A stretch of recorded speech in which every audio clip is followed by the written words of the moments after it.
Cancer! This is a Cancer Sun, Moon, Rising, and Venus bonus reading for the month of July. This is a collective reading. For your personal reading, kindly send me a direct message. Kamusta ang ating mga Cancerians? Kamusta? Let's see kung anong meron. Anong bago? Anong luma? Anong paulit-ulit? Let's see. Cancer, Sun, Moon, Rising, and Venus bonus reading. Collective reading for the month of July. Okay, dogs? Last shower. Ingat sa mga scammers. If in doubt, PM me first. At para sa mga crystals, PM lang. I can still give you the promo price. Okie dokie.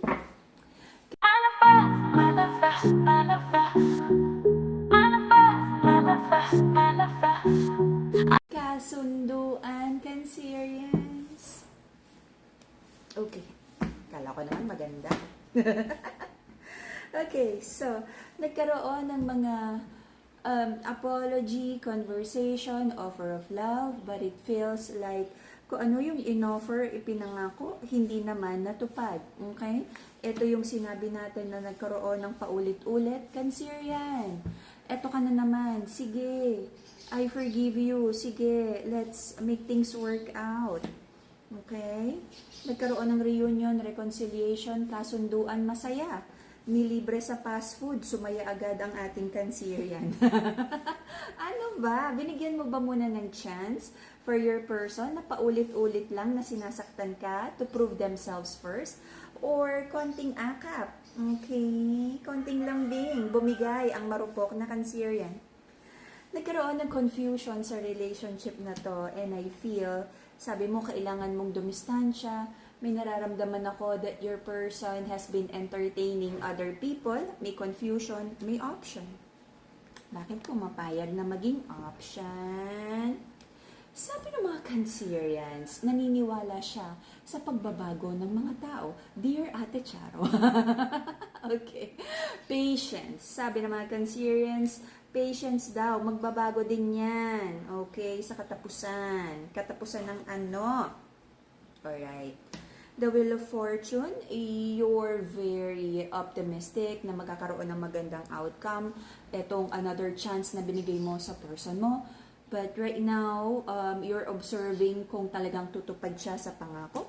Nakikita mo naman na merong little, small offer, breadcrumbing kemeru. But this kind of offer is enough for you na umasa at kumapit na may pag-asa ang relasyon na to. But not enough for you to feel secured sa relationship. Not enough for you to feel na eto na talaga, solid na, eto na, okay? Lagi ka na lang nakamatsyag. Totoo na ba to? Baka bukas makalawa, bumalik na naman sa dating gawin. Okay? But I feel, with the multiple chances na binigay mo, pagpapatawad, pagmamahal, lagi na lang nakatanggap ng betrayal, backstabbing energy ang ating mga Cancerians. Sabi mo, you wanna make things right at umaasa na magkakaroon ng hustisya sa relasyon na to. Okay? Maraming non-negotiable para sa'yo sa connection na to. Sabi mo, hindi mo to tanggap, nasasaktan ka, na-offend ka, but still, every time you're willing to give your person another chance. Okay? Sabi ng feminine sa connection na to, bigyan ng hard work, baka naman, no? Baka naman, pag nakita daw nung masculine na talagang todo bigay sa pasensya at pagmamahal ang feminine, baka daw miraculously magising one day, someday, somehow ang masculine at ma-realize ng masculine ang value ng feminine at ng relationship na to. Sabi ng feminine, habang naghihintay siya sa masculine, maghihil muna siya. O good luck, para kang may katabing leon, naghihil ka, may betadine, kinakalmot-kalmot ka. O, paano yan? Okay? Sometimes, we have to, move away muna and let the person deal with their own demons. Okay? Regardless of the gender, lahat tayo may mga pinagdadaanan, at sa proseso ng mga pinagdadaanan na to, minsan hindi natin sila kayang samahan because dun sa war na pinagdadaanan, war between the person's own demons, no, na parang the battle of yung higher self niya tsaka yung demon niya, nasa gitna ka ng crossfire because kumakapit ka, sabi mo, nandito lang ako, soulmate, o, di ba? O ikaw tuloy ang na-slice ng demon o nahati ka sa apat. Yan tayo eh. Wala akong nakikitang solid plans ng masculine here. Very playful. Still, no, hindi siya decided na mag-commit sa relationship na to. Kung ano man yung kasunduan, sabi niya, sige, sakay lang ako sa bangka mo, feminine. Tingnan natin kung saan to makarating. Baka sa ipo-ipo, tapos kainin pababa. Okay?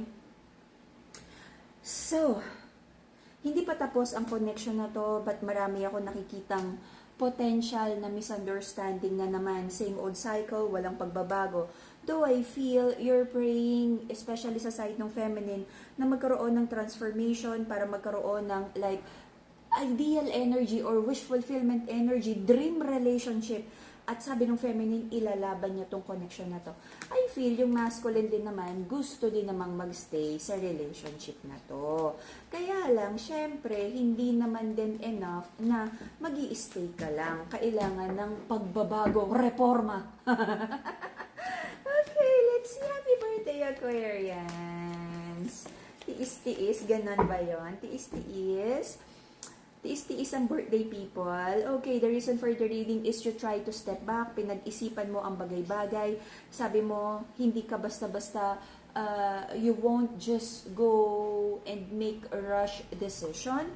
But medyo dinatach mo na yung sarili mo sa outcome. Sabi mo, napapagod ka na. If magbago siya, miraculously, magbago yung person mo. Thank you, Lord. But if not, kakapit pa rin daw ang mga feminine here. Though I feel nagdara ng maraming overthinking, sleepless nights, no anxieties para especially sa feminine ang relationship na to. Okay?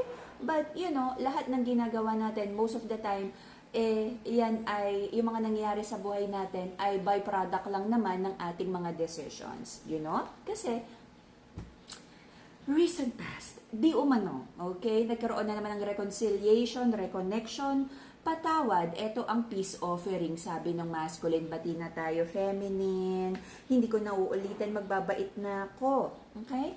So sabi ngayon, nung person na lagi na lang nasasaktan sa connection na to, Lord, gusto ko naman ng victory sa situation na to, this time yung may suporta at equal like reciprocity ng love, okay? Alam mo, consider yan, kasi hindi lahat nadadaan sa prayers, kasi ang ating destiny ay 50% prayer, faith, tiwala kay God, and 50% of course yung free will natin. Kahit sabihin ni God or kahit sabihin ng kahit sinong yayaman ka or makikilala mo ang soulmate mo. But kung hindi natin ginagawa yung part natin para maging maayos etong future natin, wala ring mangyayari. Okay? Kahit ilang pa yung magsabing like tarot reader sa'yo or any spiritual person na magsabi sa'yo may magandang future, magandang relationship, kung may hindi nakikisama at may gumagawa ng hindi maganda sa connection na to, mga taong nasa paligid mo, maaari kang maapektuhan. Okay? So careful kung kanino ka may ties, kanino ka connected, kanino ka nag-e-enter ng partnership. Okay? Sabi ng mga Cancerians, meron siyang pinapakiramdaman na lies. And Cancerian, be honest sa sarili mo na kung nasasaktan ka, put your foot down and sabihin mo na pag non-negotiable. Kasi parang may energy dito na baka naman hindi niya sinasadya, baka naman magbabago siya, baka naman ganun, baka ganyan, okay? You're always like, I'm not saying na maging pessimistic, but this is like, meron kang mga na-overlook na mga bagay na red flag, alarming, toxic, poisonous, deadly, lethal.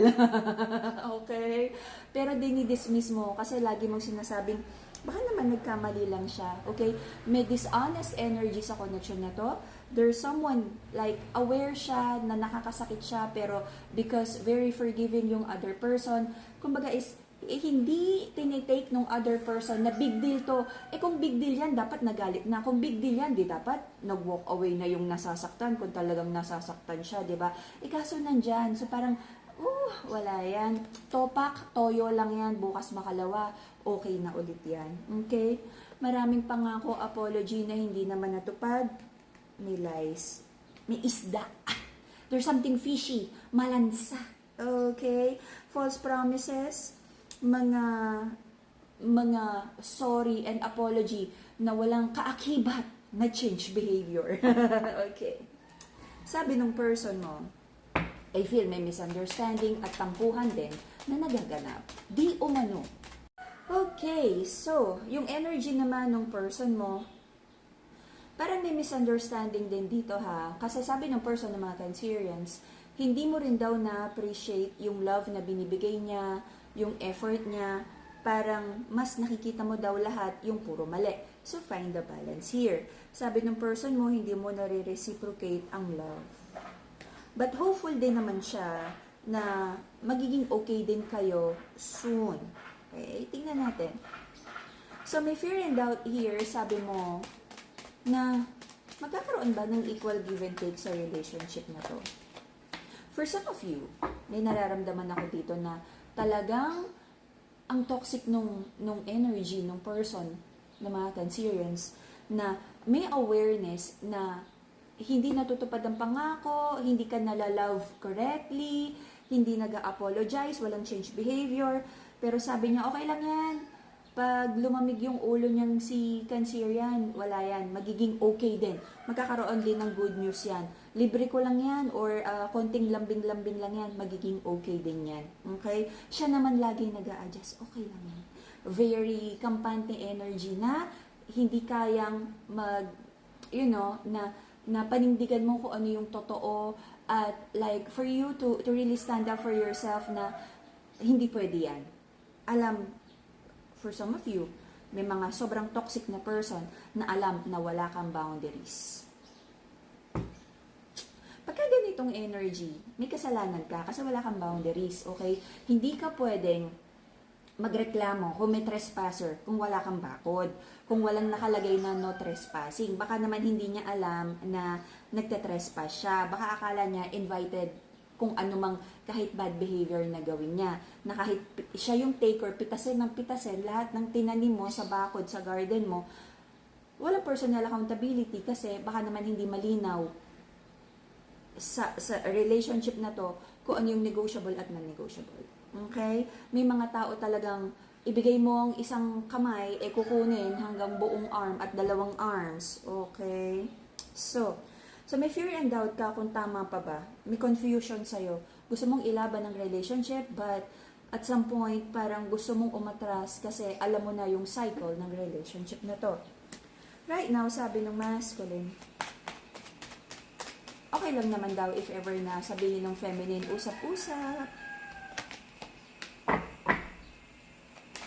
Wala rin naman akong nakikitang like walking away energy dito. Sabi nyo pareho ay you'll stay together, susubukang ayusin, pero alam nyo na hindi ito yung ideal situation at may energy na same old burden, same old pain ay nandito pa rin. Okay? May kailangan mabago kasi hindi naman pwedeng like alam mo yung promise of love, masyadong naroromanticize. Hindi naman sinabi, kahit kasal kayo na till death do us part, at yung true thick and thin, ay, sa hirap at ginhawa, yung isa lang ang nagwo-work on the ginhawa at yung isa ay may dala laging pasakit. Sa hirap at ginhawa na pangako is like, kung may outside energy na magdadala ng challenging situation, pagtutulungan yung ayusin. Hindi yung isa nanggugulo, tas yung isa fix ng fix. Hindi ganun ang sa hirap at ginhawa. Hindi ganun yung minigad dun eh. Okay? Ba't ako nagagalit? Kaya talaga, nahawa tuloy ako sa emosyon. Okay, so I feel Cancerian, you have the energy of like, always trying to avoid conflict here. Always trying to avoid conflict, dala-dala mo yung burden. Alam mong hindi ito yung ideal situation pero napakarupok, napaka-forgiving, find the balance. Alam mo, kung tinatapakan ka ng tao at inaabuso ka, check mo. Because most of the time, inalaw mo sila. Kung maraming beses ka nang tinapakan, inabuso ng tao na to. Alam mo yung bottom line dito? Sinasabi ng angels, ng guides, ni God, ng divine, matuto ka sa boundaries mo kasi hindi lahat ng tao ay aware sa ginagawa nila. So, you have to let these people know na nakakasakit sila. Ngayon, kung may awareness na at sinasaktan ka pa rin, if you're able to walk, if you're able to pack your things, if you're able to tell this person na tama na, hiwalay na tayo, I go this way, you go that way. Kung hindi ka magbabago, tama na. Pero kung nag-stay ka pa rin sa painful situation, kasalanan mo yon. Congrats. Okay? Meron kailangang gawing transformation here. Hindi pwedeng ipagdadasal mo lang lagi ang wisdom ng person na to. Hindi pwedeng laging iaasa na lang kay God na, Lord, sana magbago na siya. Lord, sana pagising ko mabait na siya. Lord, sana bukas dapat ganito na ako. Hindi eh. May gagawin ka pa rin paraan. And most of the time, yung mga ganitong lesson, yung mga ganitong situation, hindi talaga madali.